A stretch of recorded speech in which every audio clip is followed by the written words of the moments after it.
Hey guys, Dr. Joe Utash here, Wellness Key Chiropractic.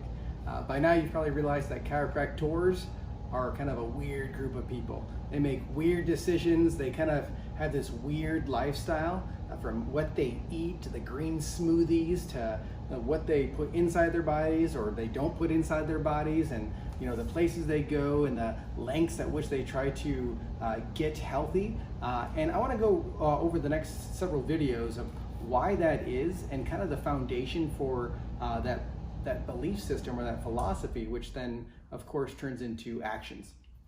And so part of that, when it comes to chiropractic, we have the science, the philosophy, and the art. And actually all three of those are learned in school, and all three of them should be kind of followed up on for the rest of my life and career as a chiropractor.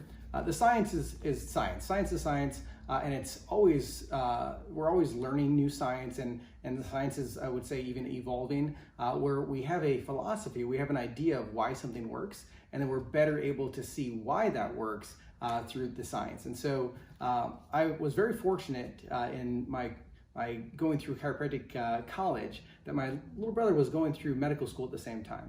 And so kind of a unique experience where we got to talk regularly, and quite frankly, the science was very similar. It was the same science for the first roughly 2 years.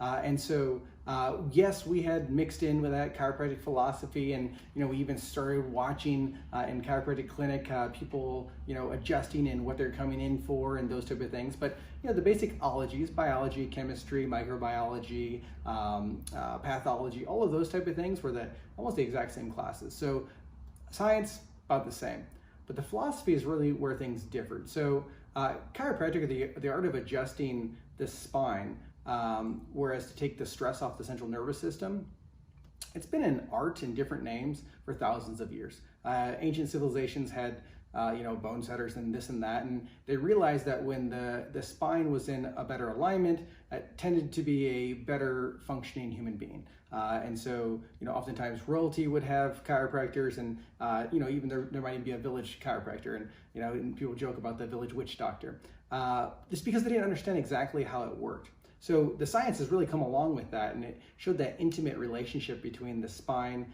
and the nervous system. And the philosophy has always been that the body heals from above, down, inside, out. And that's really the philosophy in a nutshell, that if you're sick, it's usually your body's inability to adapt to the environment that you've placed it in, or maybe that you got placed in. And if you are well, it's because that body is able to adapt to the environment that you have placed it in, and it's able to adapt better. And of course, there's the art. And when it comes to the art, it's the art of the adjustment. And that's why, really no two chiropractors are gonna be the exact same, but it's detecting those disturbances in the spine and disturbances in the nervous system called subluxations that are interfering with your body's ability to function at 100%, and then correcting those. And so you may see me in the office with a little instrument that I use on a baby or on a 90-year-old grandma. And you may see me use a table and it's making this big clanking sound. Or you may see me with my hands, a very gentle, specific adjustment. Or sometimes, we have to get in there and just really move things around because it's been stuck for so long.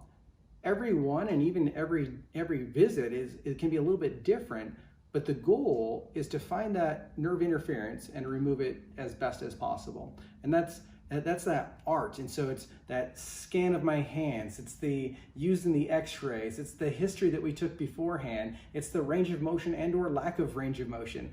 All of that will help me determine where that subluxation, that area, that problem area is at in your spine.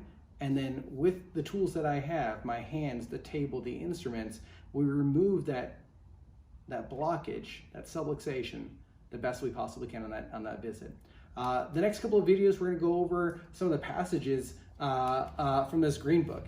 And I'm not being sacrilegious here. I am a Christian. The Bible's still number one in my eyes. But when it comes to chiropractic philosophy, we have what's called the green books. And so the green books are written by I guess you could say the developer of chiropractic, B.J. Palmer. Some by D.D. Palmer as well. And so, of course, they're green. The one that I personally own here is called The Bigness of the Fellow Within. This guy, B.J. Palmer, Dr. B.J. Palmer, was a man way ahead of his time.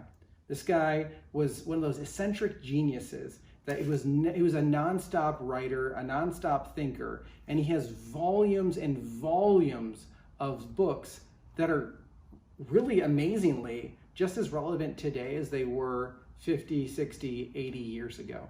And it's just so crazy that I can crack this open after, a month or two of not reading it and be like, oh man, it hits home. And to me, I feel the same way with of course, the Bible. And so I'm not comparing the two by any means, but it is really cool to see that the philosophy of chiropractic really goes hand in hand with my deep down beliefs of how our bodies were designed and created as a Christian. So I hope this series you find insightful on why chiropractors think like they do, and I can't wait to share more with you guys.